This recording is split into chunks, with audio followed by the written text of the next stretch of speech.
నుంచి ఏవైతే సమస్యలతో సతమతం అవుతున్నామో ఆ సమస్యల నుంచి బయటపడడానికి మనకు గవర్నమెంట్ నుంచి రావాల్సిన పథకాలు కానీ ఏవైనా సరే తెప్పించుకోవడానికి ఒక్కొక్క పర్సన్ పోయి చేసే పనులు కావు కాబట్టి ఒక సొసైటీగా ఏర్పడి కమిటీ అనేది మీ అందరి ఒక 60 మంది ఇన్ఛార్జెస్ ఎవరైతే ఉన్నారో వారందరి 100% ఓటుతో మేమందరము ఒక టీంని ఏర్పరచుకోవడం జరిగింది. ఈ టీంలో ప్రెసిడెంట్గా మన ముస్తాక్ అన్న గారు, వైస్ ప్రెసిడెంట్గా మన రవి యాదవ్ అన్న గారు, తర్వాత జనరల్ సెక్రటరీగా నేను ఆయన కేవీ ప్రసాద్ రెడ్డిని, ట్రెజరర్గా మన చందు యాదవ్ గారు, జాయింట్ సెక్రటరీగా మన మహేష్ అన్న గారు. ఈ 5 మంది మీ ఓట్ల ద్వారా మేము ఎన్నుకోబడినాం. అయితే ఏ సమస్య అయినా కానీ 5 మందితో పరిష్కారం కాదు.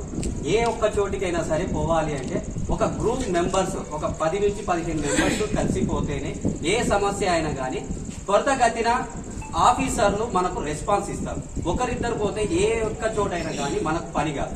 అందుకోసమే ఒక టీంని అనేది ఏర్పరచుకోవడం జరిగింది. దీనికి మీ అందరి సహాయ సహకారాలు అందిస్తారని మీ మీద నమ్మకం పెట్టుకొని మేమందరము ఒక టీంని 5 మందిని కలిసి ఏదైతే ఎలక్టెడ్గా ఉన్న టీం ఏదైతే ఉందో ఈ 5 మందిని కలిసి ఒక మా కింద అంటే కాలనీ కోసం అభివృద్ధి కోసం ఎవరైతే ముందుకొచ్చి మాతో పాటు మీకు వెన్ను తట్టి ముందుకు తీసుకుపోవడంలో తోడ్పాటుగా ఉంటాము అనే రకంగా ఉంటారో వాళ్ళందరినీ మేము ఒక లిస్ట్ వైజ్ గా తీసుకొని ఒక టీంని మళ్ళీ ఏర్పరచుకోవడం జరిగింది. ఎందుకంటే రేపొద్దున ప్రతి బ్లాక్ నుంచి ఒక మెంబర్ ఉంటేనే మనకు ఆ సమస్యల గురించి ఆ బ్లాక్ లో ఏం జరుగుతుంది, ఆ కాలనీలో ఏం జరుగుతుంది అనే ఇన్ఫర్మేషన్ మనందరికి ఉంటుంది. కాబట్టి ఎవరిని కూడా తక్కువ చేయకుండా అందరిని కలుపుకొని పోయే ఉద్దేశంతో కొన్ని చోట్ల కొంతమందిని నొప్పించాల్సి వస్తుంది. ఎందుకంటే ప్రతి బ్లాక్ నుంచి 2 ఉన్నారు, 3 ఉన్నారు, మేము పని చేయలేమా అనే ఒక మూమెంట్ అందరిలో వస్తుంది. మేము కూడా మా వంతు మేము అందించండి. దీంట్లో ఇది పోస్ట్ గురించి కాదు కానీ ముందుపడి రావడం కోసము ఒక్కొక్క మెంబర్ కి సహాయ సహకారాలు అందించడానికి నేను లిస్ట్ చదివిన తర్వాత అది లాస్ట్ డిస్కషన్ చిన్న విషయం. ఫస్ట్ బెంచ్ ఒక్కనే ఉన్నా, నరేష్ ముద్రాజ్ కూడా యాడ్ చేయాలి. అది ఎందుకంటే ఇప్పుడు ఏదైతే టీం అయితే ఉందో దాన్ని మీ అందరి ముందు దాని గురించి చెప్తాడమ్మా.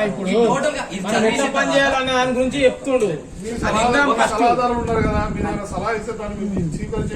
చెప్పన్నా అదే ఇప్పుడు మేము ఎవరినైతే తీసుకున్నాము, ఏ పొజిషన్ లో తీసుకున్నాము అనేది మీ అందరికి ఒక లిస్ట్ వైజ్ లో ఒకసారి ఎక్స్ప్లెయిన్ చేద్దామని నేను తీసుకున్నాను. అయితే ఇప్పుడు బ్లాక్ నుంచి ఒక్కొక్కరిని అని సెలెక్ట్ చేసుకున్నాం. ఫస్ట్ వాళ్ళకి సమన్వయం చేసిన తర్వాత నెక్స్ట్ కావాలి అనుకుంటే ఇంకొకరిని కూడా యాడ్ చేసుకుంటూ పోదాం. దీనిపై ఇది పెద్ద ఇష్యూ ఏం కాదని నేను అనుకుంటున్నాను.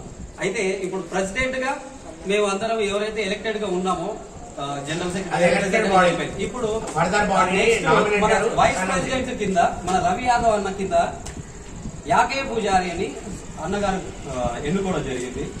ప్రెసిడెంట్ కింద మన అబ్దుల్ ఖాదర్ గారిని ఎన్నుకోవడం జరిగింది.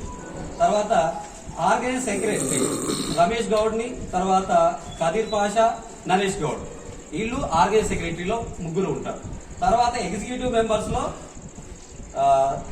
థర్డ్ బ్లాక్ నుంచి యాదగిరి గారు, తిరుమలవాసు గారు 5th బ్లాక్ నుంచి, లక్ష్మీనారాయణ గారు 10th బ్లాక్ నుంచి, తర్వాత డిగిల్ బ్రదర్ గారు 11th బ్లాక్ నుంచి, గోవిందన్న గారు 6th బ్లాక్ నుంచి, శివ కుమార్ గారు 4th బ్లాక్ నుంచి ఎగ్జిక్యూటివ్ మెంబర్స్ లో లిస్ట్ లో ఉన్నారు.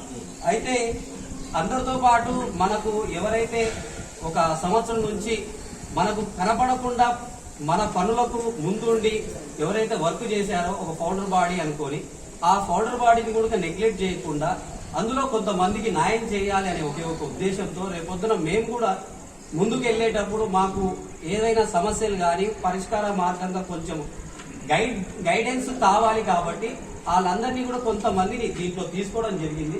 అడ్వైజర్స్ లో ఫస్ట్ మన గౌరవనీయులు బొట్టు రాజేష్ గారు, తర్వాత గౌరవనీయులైన మన డాక్టర్ సయ్యద్ యాసిన్ గారు,